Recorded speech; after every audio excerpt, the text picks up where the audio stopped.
What up guys, Spyro here! Before we start the video, I just want to let you know how you can help JT Anime's channel grow by going to check out their merch store on Etsy. You can help support the channel by purchasing merchandise like It's Bringing You All That Nerdy Goodness t-shirt, multiple variants coming soon. And just to remind you, new merchandise will be added regularly and all confirmed purchases get a special shout out in future videos.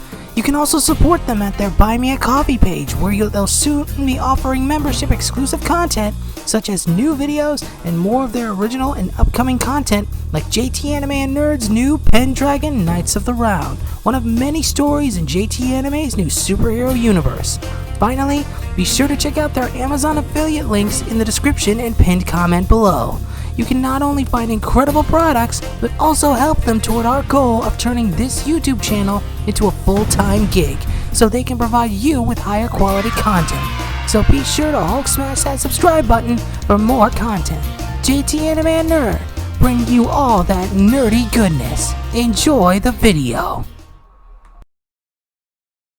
In the shadow of a winter's night, beneath the veil of a small blizzard, a lone woodsman labors with axe in hand, cleaving logs with each mighty stroke. Rugged and weathered, aged and bearded, he toils in solitude. Though his existence may appear meek and monotonous, it is destined to alter upon the sighting of a distant abode. Never had he dared to traverse beyond the forest hilltop, yet now his gaze befalls what seems to be the timber dwelling of another. He casts aside the sight, choosing to persist in his toil. But the flicker of candlelight draws his attention, emanating from the house's window. The woodsman, intent on his task, disregards the light. Yet, the flame vanishes for but a moment from the window, only to materialize outside after the door would open, followed by proceeding to close. Still, the woodsman endeavors to continue his work, the light advancing, its glow intensifying. Ready for confrontation, the woodsman tightens his grip upon his axe. As the luminescence draws near, it reveals a woman, aged no younger than he. Do you court death in this tempest, or are you a fool who deems himself invincible? I have endured harsher climes in my days as a marauder. A Viking, in these forsaken woods. Long ago.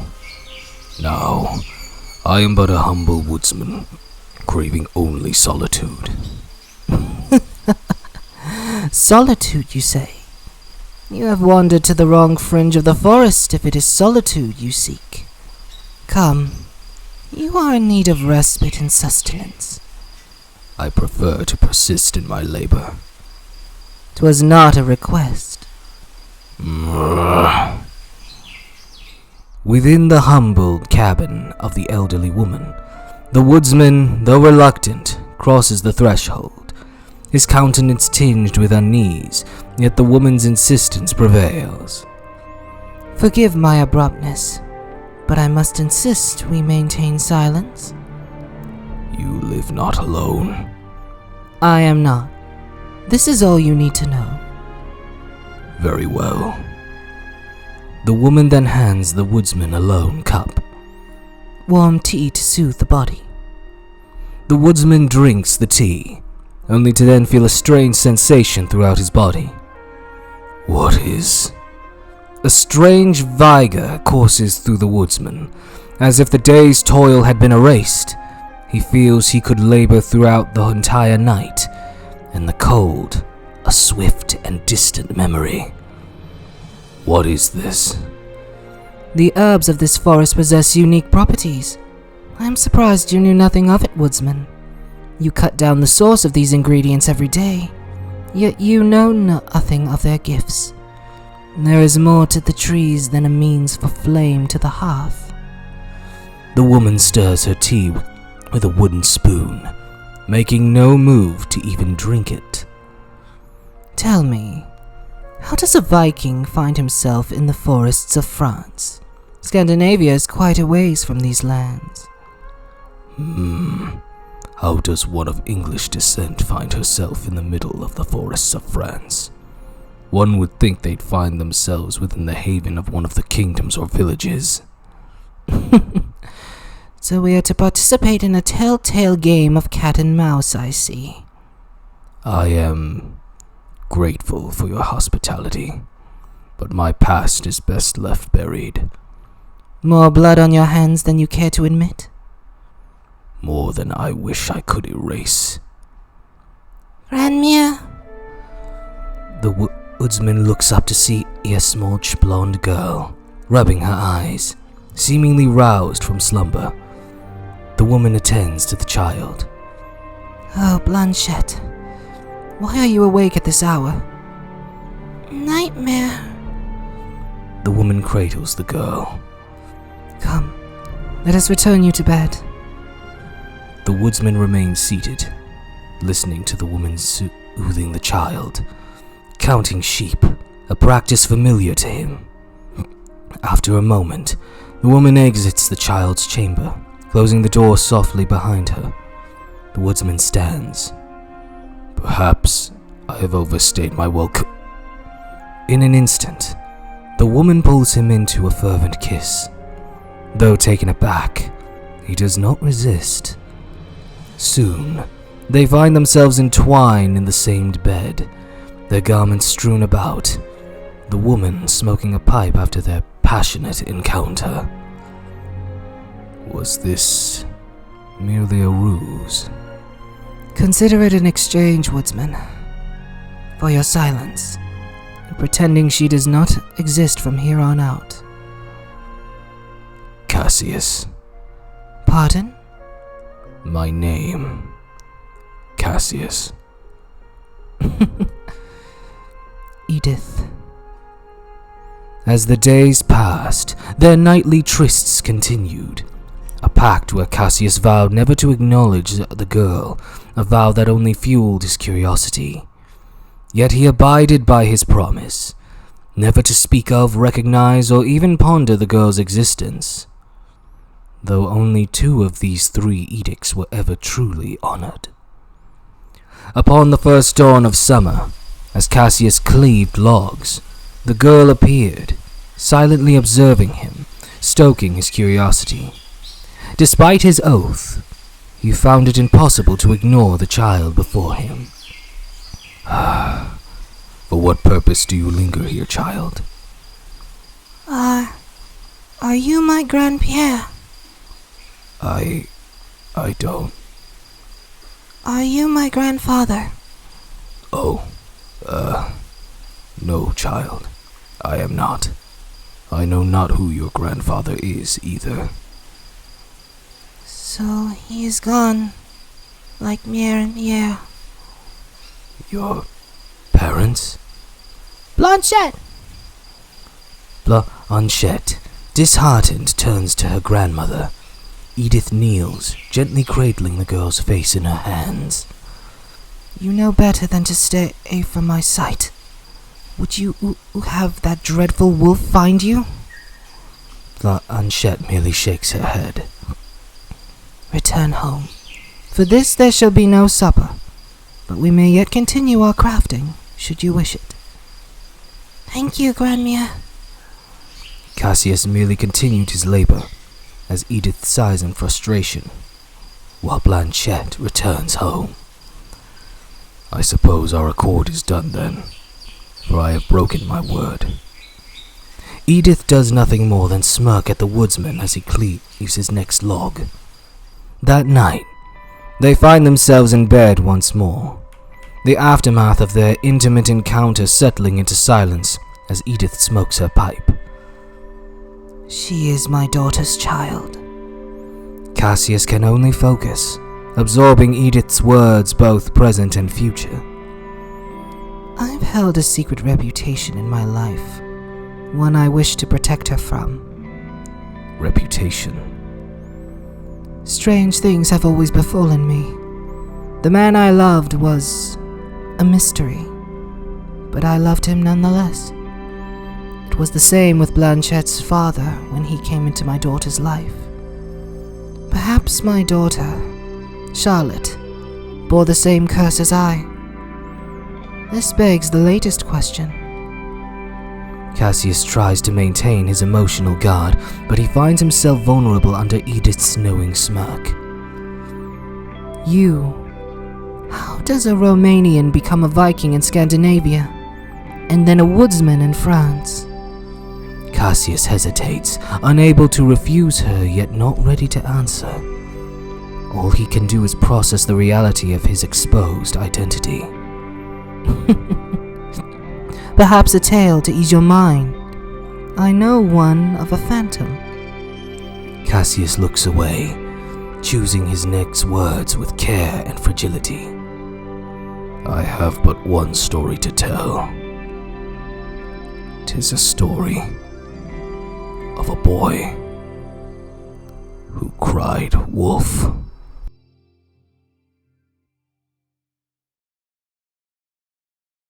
Once upon a time, in a village within Romania, a young woodsman and his wife did bear a child, a boy, full of laughter and life. To them, he was everything. For many years, he was their priority, teaching him, guiding him, loving him. His father, the woodsman, would even weave tales of his past, false and fantastical, to the boy, impossible dreams to chase. However, things did change as he reached his 12th year, when the news came of a sibling on its way. The boy was elated. He cherished his family above all, valuing the love they bestowed upon him. But this obsession in the value of their love became his undoing. Upon his sister's birth, all the love and attention once lavished upon him was now diverted to her. Resentment toward his sister grew within the boy, and he forged a new reputation in their village, inspired by his father's affinity for false stories. The boy gained the reputation of the town liar. He sought the attention from his peers and parents. At first, this gambit worked, but over time, their patience waned. Desperate, the boy chose to utter a perilous falsehood. He cried out to the villagers, proclaiming a wolf had wandered into the village. In those moments where his lies were believed, his parents stood by him, and his sister equally, showering them both with the affection parents naturally bestow upon their offspring. For over a month, his ruse endured, yet waned eventually. Even his parents grew weary of his deceit, their disappointment clouding their judgment, granting him even less attention than before.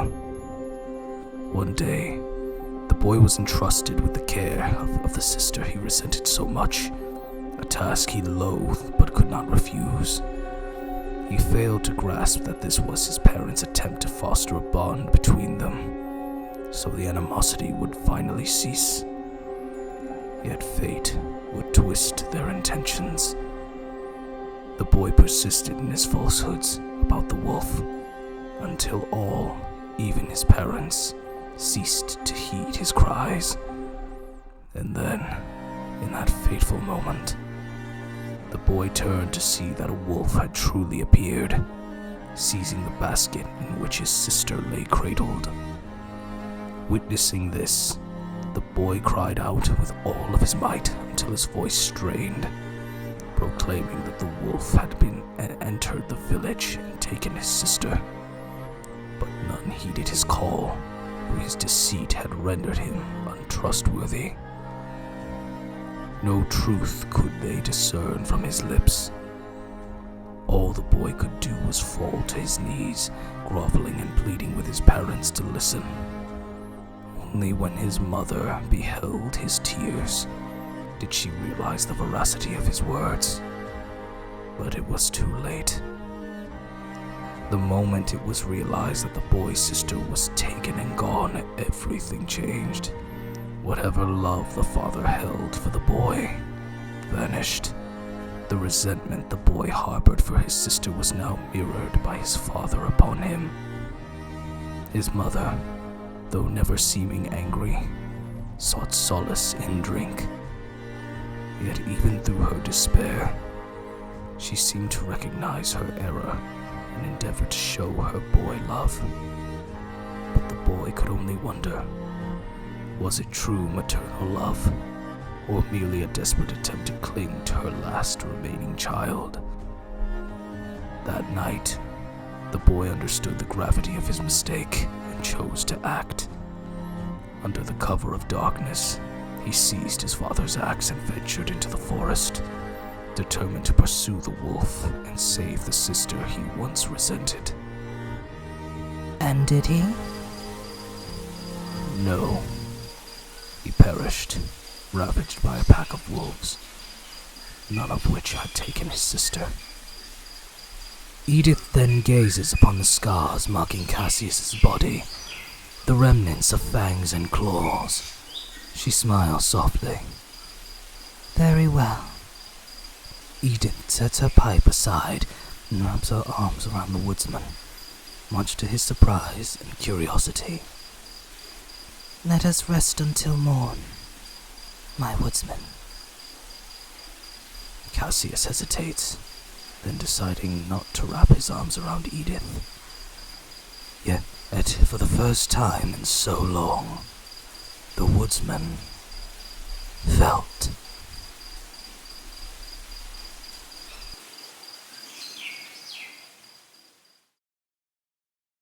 Many years prior, in the forests of Romania, the father arrives, searching for his lost son. Son! Son! Look! Just then, the woodsman's father beholds a grievous sight. He sees the body of his boy, the boy who cried wolf, covered in wounds and gashes from an attack by a pack of wolves. Lucas! The father runs to his boy, cradling his corpse in his arms. He begins to shed tears of sorrow. The dark reality of losing his last child lay bare before him.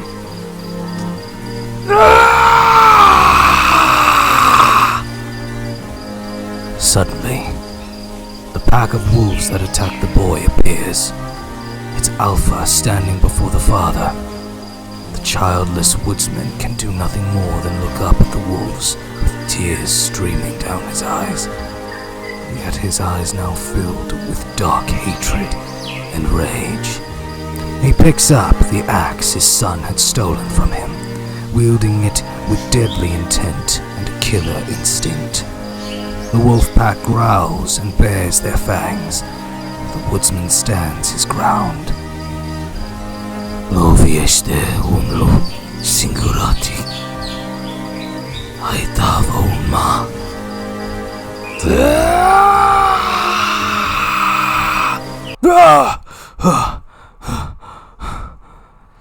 Just then, Cassius glanced to his side, only to find Edith was no longer beside him, his attention swiftly claimed by a sound he had not heard in years, an echo of terror.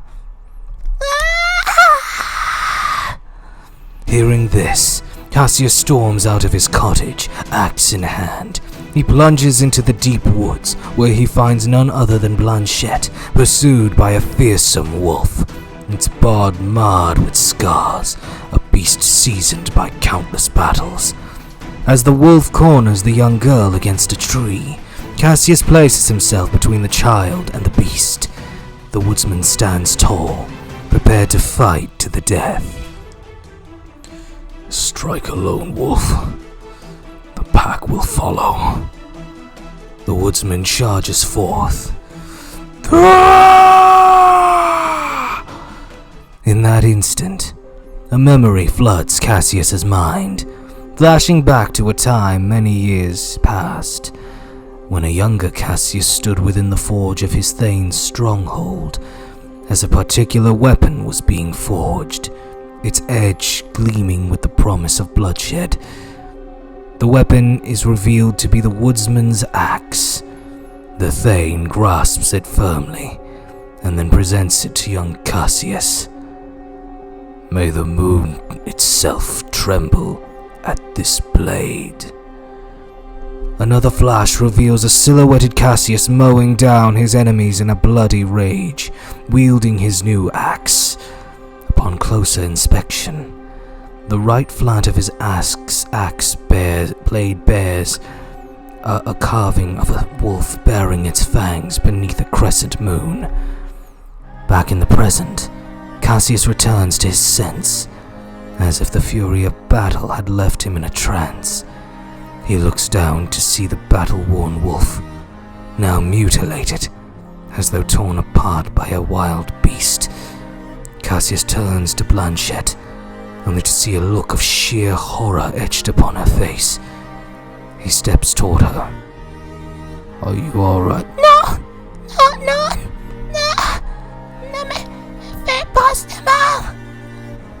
Cassius' expression shifts to one of confusion and pain. Blanchette then bolts toward her cottage, her cries echoing through the trees. Ah, monster! As he watches her flee, Cassius' mind drifts back to the tale of the boy who cried wolf, the boy who begged for help but received it only when it was too late. Cassius would then look down at his hands, stained with the blood of the wolf, understanding now why Blanchette, a little girl, would see him as a monster. Below him, as he looks past his hands, Cassius finds what appears to be a picnic basket she was carrying on the ground, surmising that this big bad wolf was tracking her for food. In somber silence, Cassius finds a nearby river and begins to wash the blood away, the cold water doing little to cleanse the deeper stains left in his soul. Cassius notices the sun sinking beneath the horizon, the day's light fading fast as nightfall approaches. The search for the river and the cleansing of blood had consumed much of the day.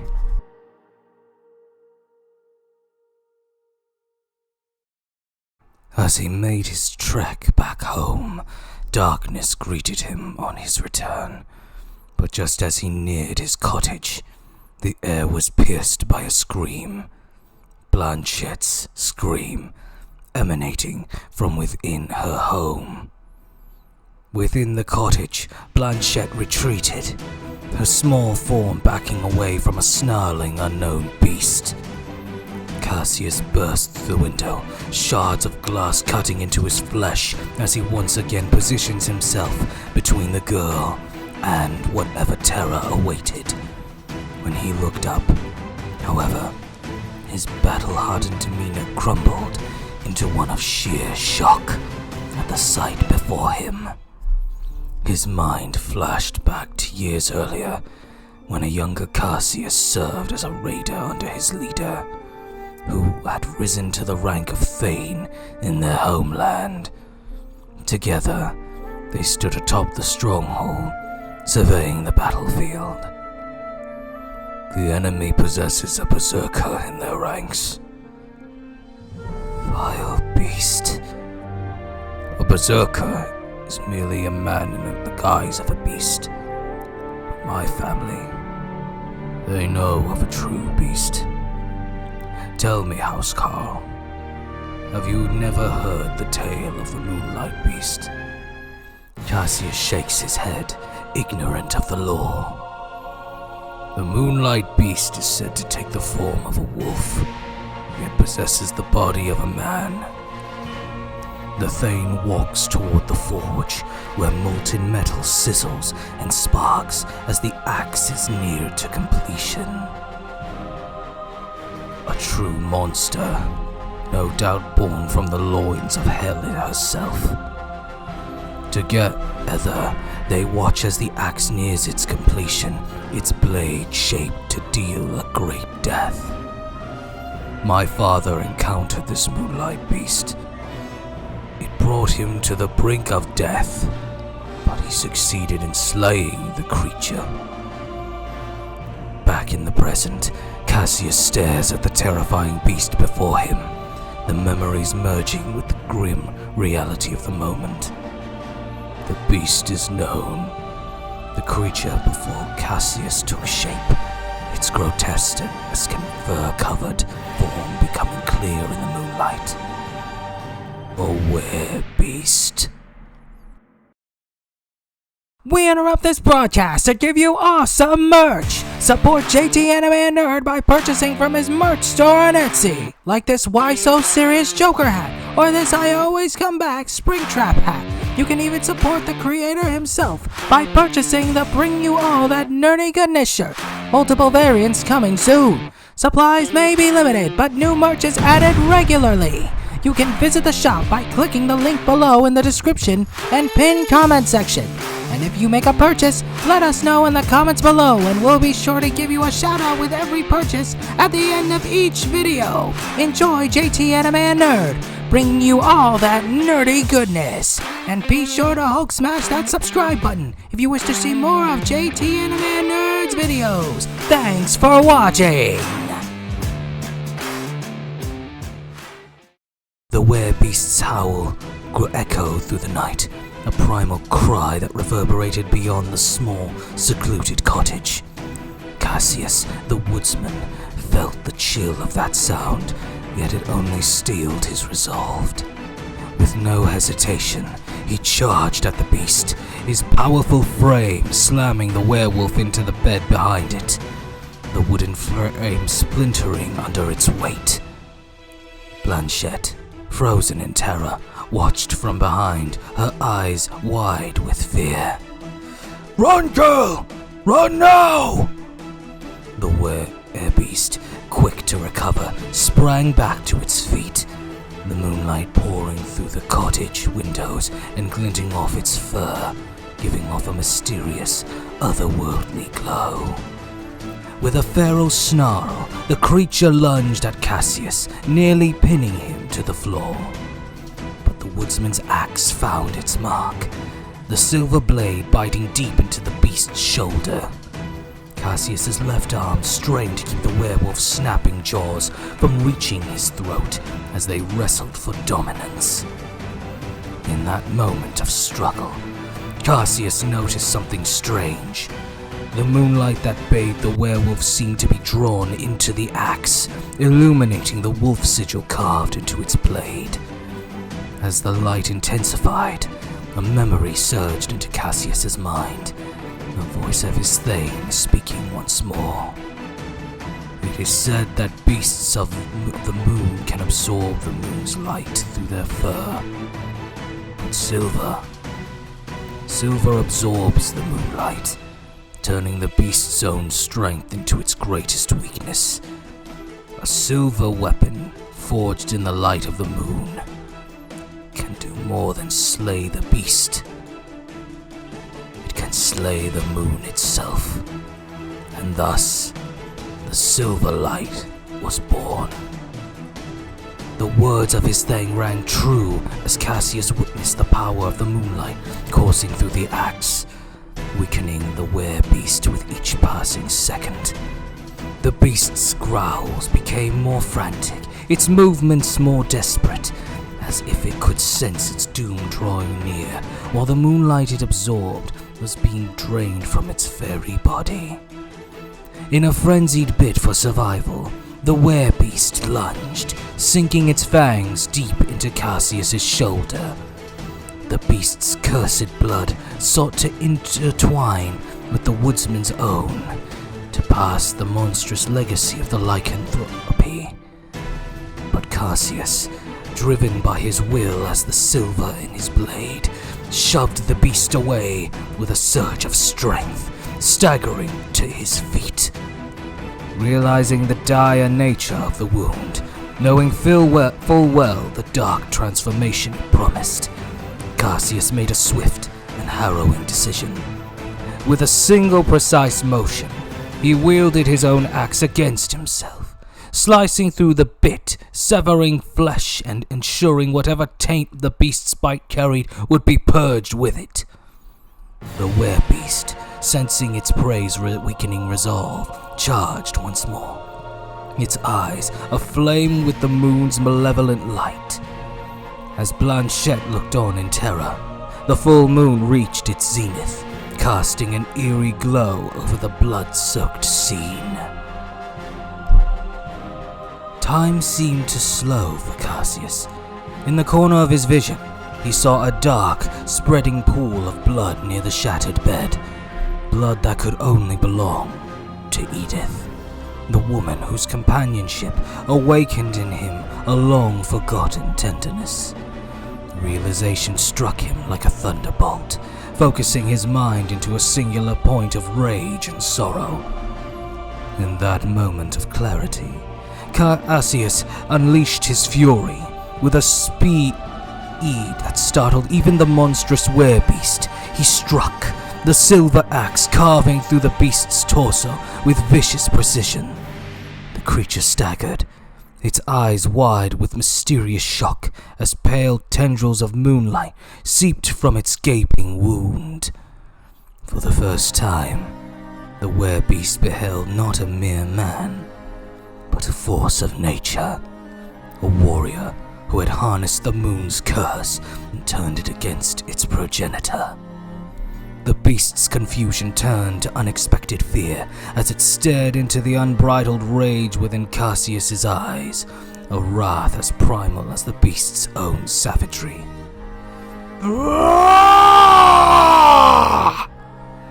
The woodsman, driven by a fury that bordered on madness, hurled the werebeast onto the shattered remains of the bed. With unrelenting savagery, he brought the axe down upon the creature, his every stroke a manifestation of his intent to annihilate the monstrous foe before him.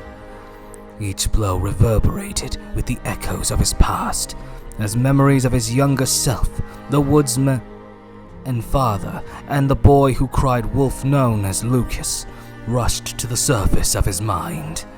Visions flashed before his eyes, a horde of enemies from his past life as a Viking, Lucas's father and Lucas himself both charging headlong into a pack of snarling wolves, their fury mirroring the frenzy with which he now assaulted the werebeast. As Cassius and the creature exchanged blows, the clash of claw against silver, the blood of both man and beast spattered across the ruined cottage. The ghostly memories intensified. In the tumult of battle, the woodsman's mind wavered between past and present. He saw the father and son, their forms mangled and torn as they fought against overwhelming odds, their savage determination mirroring his own. Then, in a sudden vivid flash, the past reared up in full force. A grievously wounded Lucas, the boy who had once cried wolf, awakened in the aftermath of his attack. Lucas stood, his body gashed and bloodied, confusion clouding his thoughts as he struggled to comprehend his survival. But when he turned, his breath caught in his throat. Strewn across the ground were the lifeless bodies of the entire wolf pack that had attacked him earlier. And at the center of the carnage knelt his father, drenched in blood. With trembling steps, Lucas approached his father, but the man's eyes were empty, devoid of life. His gaze fixed on some unseen point, his final thoughts lost to his son, though their purpose was clear to those who understood the depth of a father's love and the vengeance that drove him to fight. Back in the present, the woodsman and the werebeast faced each other, both weary and drenched in blood, their battle having taken them to the brink of endurance. In the shadows behind, Blanchette watched, her small frame now eerily still, no longer trembling with fear, as she had before. Suddenly, the were-beast faltered, collapsing backwards onto the broken bed once more. Then, to Cassius's mounting horror, the creature began to change, its monstrous form receding as the curse releases its hold. As the transformation completed, the woodsman found himself staring at the pale, bloodied, and still breathing figure of a familiar elderly woman. The realization struck him like a thunderclap. The beast he had fought so desperately to destroy was Edith, the woman who had shared his bed, his secrets, and perhaps the last vestiges of his heart. As Cassius beheld a dying Edith, the weight of his actions bore down upon him, and tears welled in his eyes, blurring his vision. His thoughts drifted back to the tragic tale of the boy who cried wolf, to the infant sister who was cruelly snatched away by the ravenous jaws of a wolf. The echoes of the past resonated within him, deepening his despair. Renmia? Cassius turned to face the young girl, only to be met with a sight he had not anticipated. Bathed in the pale light of the moon, Blanchette's true form was revealed. She stood before him as a creature of both human and wolf and beast, her body adorned with fur, her fingers tipped with claws, and her mouth lined with fangs. Yet, despite her transformation, Blanchette retained the innocent expression of humanity on her face, her expression marked by sorrow and confusion, rather than mindless rage that had consumed her grandmother. In that moment, realization dawned upon Cassius. He understood now why Edith had been so guarded, so secretive about Blanchette. This was why.